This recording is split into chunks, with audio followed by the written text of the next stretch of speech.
I am no one. I am nothing. I have no name. I have a parent, if that's what you wish to call my mistress. You know her as Death.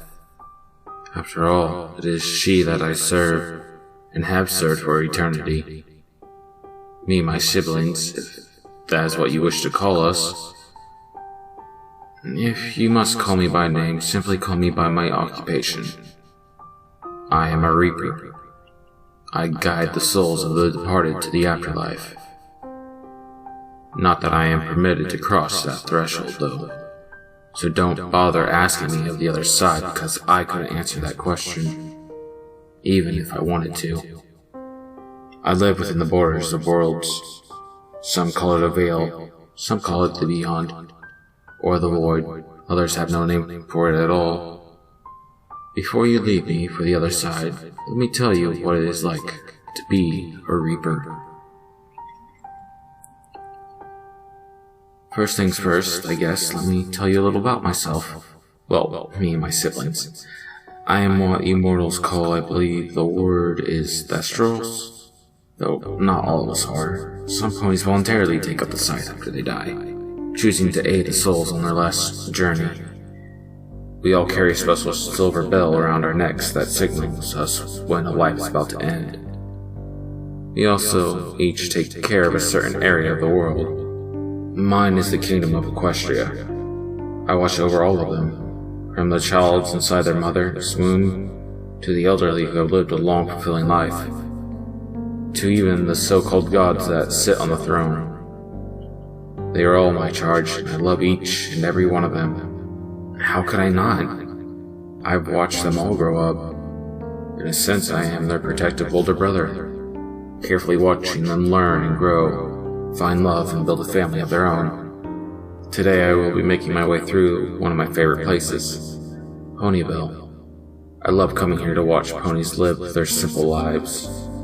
Sometimes I like to wonder what it'd be like to live among them as a pony that could see, could touch. Maybe find that special sun pony and start a family of my own. However, that is not my lot, nor will it ever be. Today I will be meeting at least a couple of ponies that can at least somewhat feel my presence. First stop, time to go to a funeral. The air grows cold as dark clouds cover the sky. A bitter wind cuts through the bones of those that are in attendance. All are dressed in black, and an elderly widow sits up front. A black lace veil covers her face as a pony commits the body to the ground. With the coffin being lowered to its final resting place, the congregation of ponies create a melody of hauntingly mournful weeping, causing the air to grow even colder. Today is the funeral of one of my previous charges. He, like all of those before him, wished to say, so that he could console his loved ones. However, that is not their responsibility. No, that burden falls on my shoulders.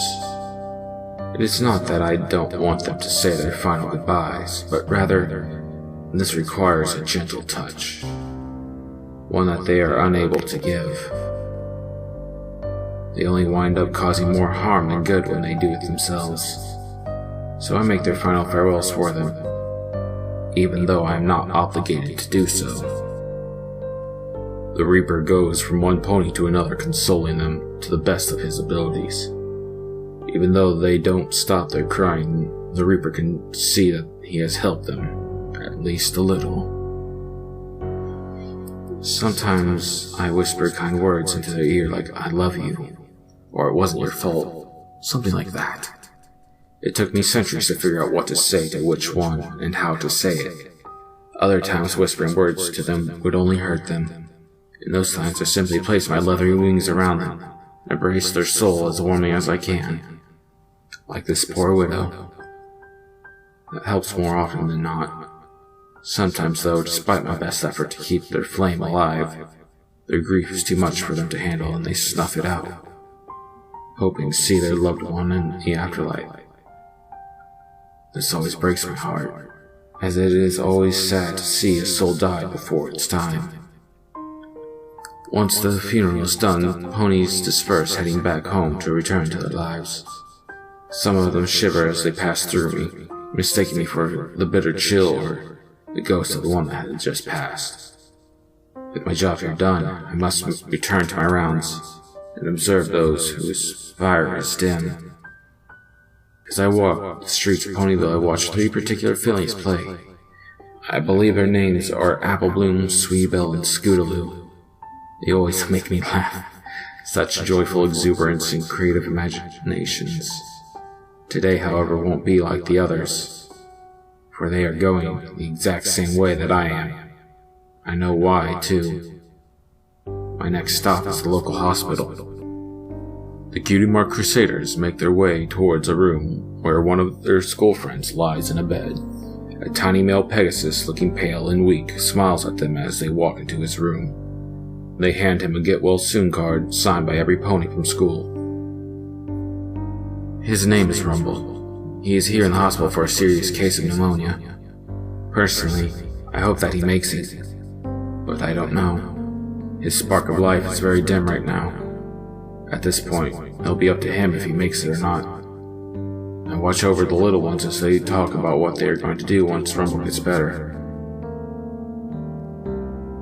The fillies play all kinds of games with sick Rumble, and talk about things like what they learned in class and who got their cutie marks. Rumble lets out a weak laugh as Scootaloo trips on her face.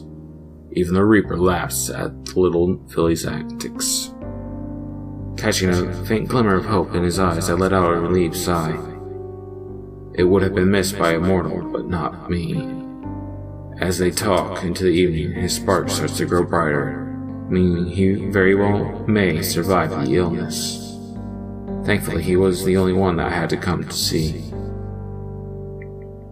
With that settled, at least for now, I can check one last charge, though this one is a little different and a lot more serious.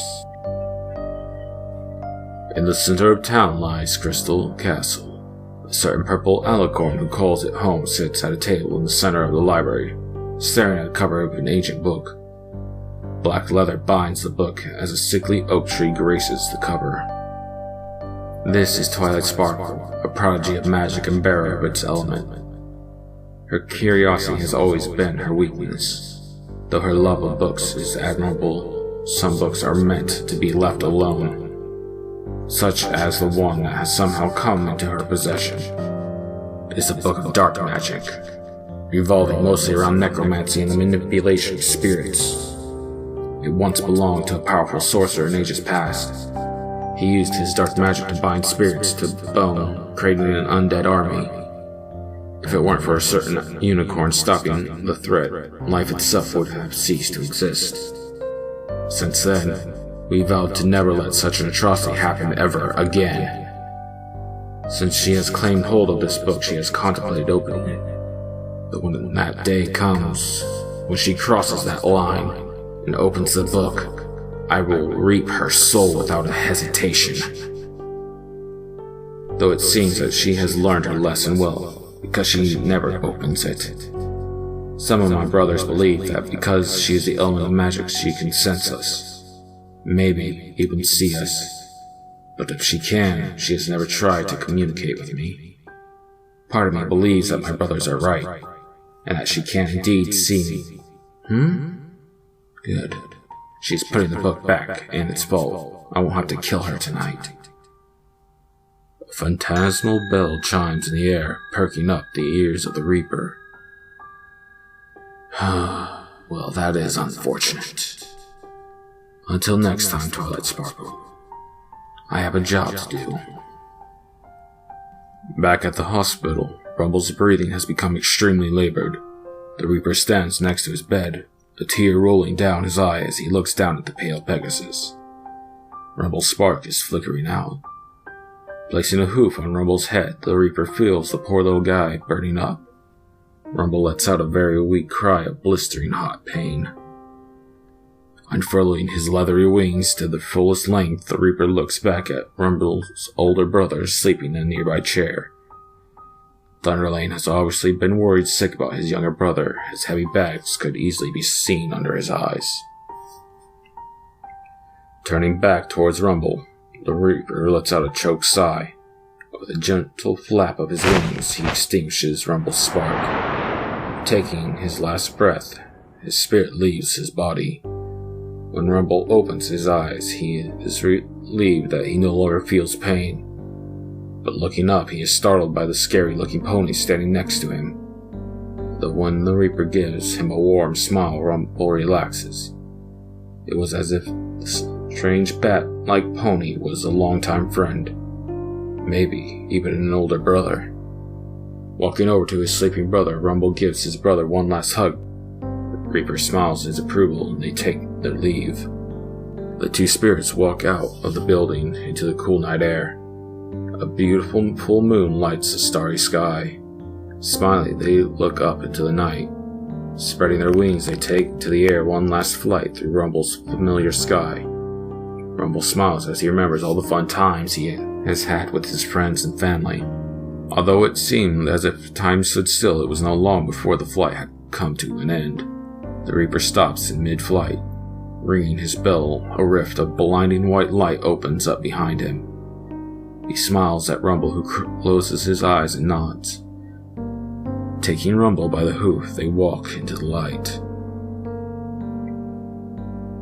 The rift closes as the Reaper steps out of it. He sighs as he loses another charge, something that he never liked.